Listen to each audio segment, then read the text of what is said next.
Pumunta ako sa SM Quiapo clearance outlet.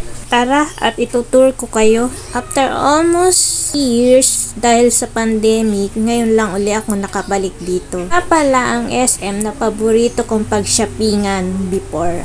Charot, window shopping. Dahil nga clearance outlet ito, bagsak presyo sila kapag nag-sale. Ako nakakabili ng mga murang toys, kids accessories, mga damit at iba pa. Halos kalahati kasi ang presyo na nababawa sa regular price. Plus na nagsisale dito ang mga toys, mga damit pambata, bags and shoes. Soon on my next video, papakita ko sa inyo kung ano ang aking mga napamili dito.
Salamat sa panonood.